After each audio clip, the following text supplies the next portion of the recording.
Hi, I'm Jeff, and I'd like to show you a few things. I'll talk to you a little bit about science to start off. And, I'm going to use a deck of cards to do that. But it's also going to help show how magic and science can exist hand in hand. Now, everybody always wants to see a card trick, so go ahead and start off with the card trick. Go ahead and pick out a card, any card you want. Good. Go ahead and look at it.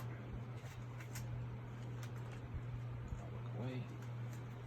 Just look away. All the way away. Good. Go ahead and put the card back in the deck, anywhere you want. Okay. And you may notice that I did put out two jokers in there. Now, jokers are butterflies. You may notice this theme of butterflies going on in front of me. Now, some people say that butterflies are representation of the people who we've lost, like people whose soul has come back to Earth. There's a butterfly, so they say when a butterfly comes to you, it's actually somebody who you've lost, a friend, a family member, somebody close to you. And that butterfly is actually, they say that's the way of somebody showing you that, hey, they're still there. They're still with you. And of course, other people say that's crazy. And they say that can't possibly be realistic.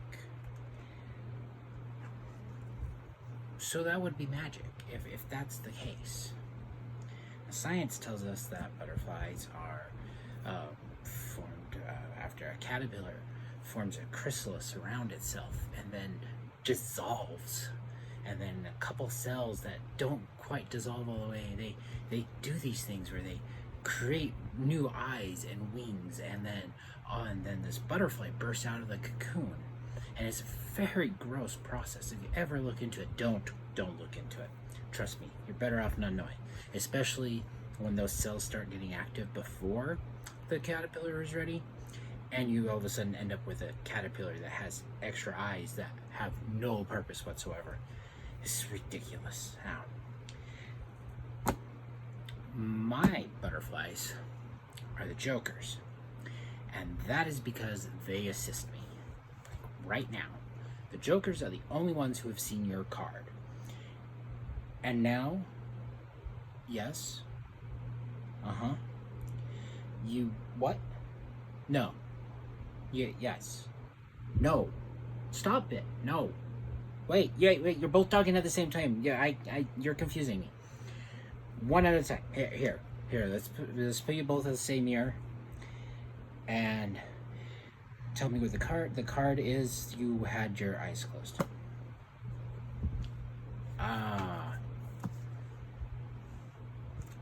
Wait, what? Hold on, what? Oh, okay, great. They said that they have their eyes closed. They don't know what your card is. They didn't see it as we put it back in the deck because they didn't do their one job. But they said that they can find your card, and they are able to put your card in between them.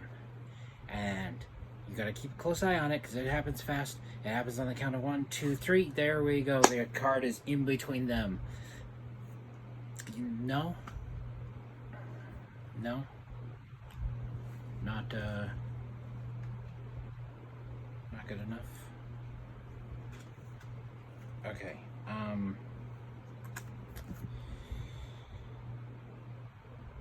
hey, that's not good enough. Okay.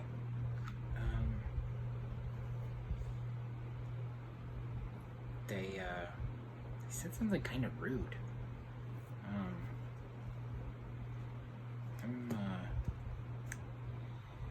I'm just gonna move on to the next thing. this, I only need a few cards for the next thing. You want to know what they said? They said, how about now? What was your card? A 9 of diamonds. Awesome. There it is, right there. This is actually going to move on to the next thing. So for this, I only need 4 cards, and I still am going to use the butterflies to assist me. I'm going to use this weird little box with these coins in it. These coins, you're going to notice on the back of these coins is another thing that has something to do with science.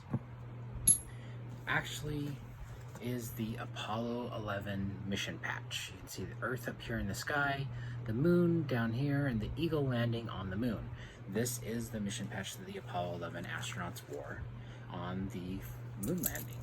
And I'm going to do a little trick here with these coins and talk about the moon landing a little bit. But in order to do that, I'm going to try something using more science. Because, you know, it took a lot of science to get the Apollo 11 mission to actually work. I mean, it took science and tragedy.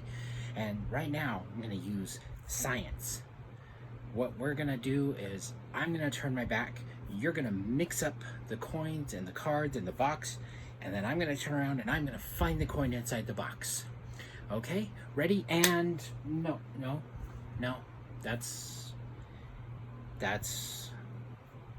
going to be science. I did tell you it was going to be science because you can actually do the same thing that you do every day when you're driving or when you're walking.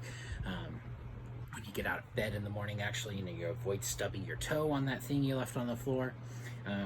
You're observing, you're using physics. You're actually, you can see the gap and the shadow, and you can actually, it's not magical at all. But let me try something a little magical. Let me try something with this, You see, there are similarities to science and magic. And there are differences. You hear that? That's magic. Now, go ahead and cover that up, and we repeat it. That's science, right? Because in science, it's all about repetition. And you have to repeat the same thing that you did the same way in order for it to be science. But this is magic. And magic, we don't repeat things the same way.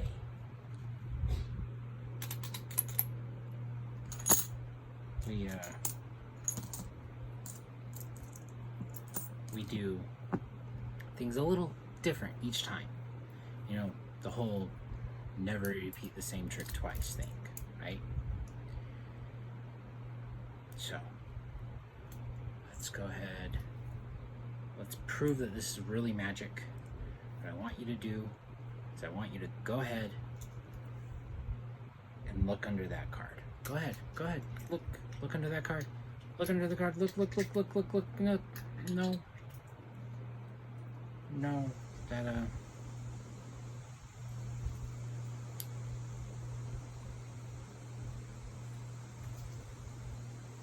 You're not looking under the card.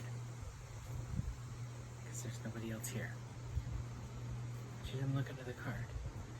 But it's still there. Let's try this again. I'm going to use my assistants again.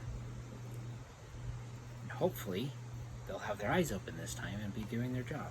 They're going to come in here. They're going to scoop up this card. Actually, they're going to scoop up the coin. Go through the card, get the coin, dump it into the box, and then we're going to put them to sleep. And we're going to check again, and they didn't do their job again. Interesting. I think they're fired. Honestly, they can't hear me right now. They're face down. It's okay. We're going to go ahead and try this a different way. I'm going to take this, use this card, give it a little magic whiffle, and there we go. we go. All 4 coins are now back in the box where they belong, and proving that this was a science experiment. Oh, wait, I mean a magic trick. Here, actually, I can prove it. This is science. I'm going to go ahead and open up the box, dump the coins out, and do it again. Except I can't, because this is magic. Okay. Let's go ahead and let's do one last thing here. I'm going to get rid of the box, and for this, I only need 3 of these coins. So I want you to go ahead and pick out a coin. Pick out a coin that you don't like. You don't like the coin. I want to get rid of this coin. We're gonna put the coin in this pouch. And you see this empty pouch here? You don't like this coin. Okay, this coin is gonna go in the pouch. Tuck it right in there. And I'm gonna close up. And you can even feel the coin in there. Well, you can't because it's a video, but if you could feel the coin in there. In fact, if I hit something, you could hear the coin in there. We're gonna put that over there where we're not gonna see that coin again. I guarantee it. Now, I did say we were gonna talk about the Apollo landing. Well, for the Apollo landing, we had 3 astronauts go up in Apollo 11. We had Michael Hayes, Buzz Aldrin, and we had Michael Collins, Neil Armstrong, and Buzz Aldrin. And I am going to kick myself later for that. But we had 3 astronauts go up, and they went into Apollo 11.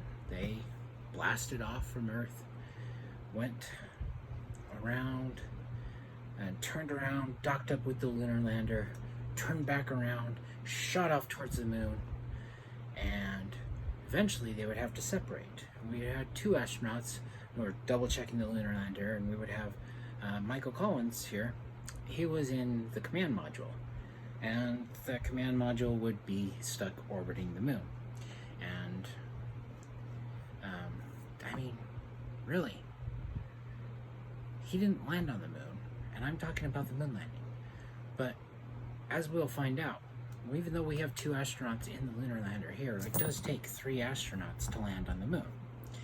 Now, of course, we had Neil Armstrong, Buzz Aldrin, everybody knows them, but very few people understand the importance of Michael Collins. You see, Buzz Aldrin and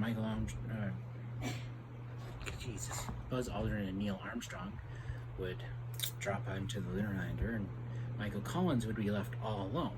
But without Michael Collins up there orbiting, then there was actually an alignment issue with the antennas, and without him there, the antennas would not have been lined up for communication with Houston, and they would have had to abort the mission. So it did take 3 astronauts to land on the moon. Now, of course, people say that and everybody forgets the 3rd guy, but he actually had the hardest job of all. You see, he didn't know if Neil and Buzz were ever going to come back, and he didn't know if he was going to be going home alone. Like, he had no idea his friends could be trapped on the moon forever. But luckily, they were able to get into the lunar ascent vehicle. They were able to blast off back up into space and meet up with Michael Collins. And in that, they all went home. They returned heroes. And the lunar lander, who's really like a fantastic feat of technology, well, it was just left there empty and alone in space.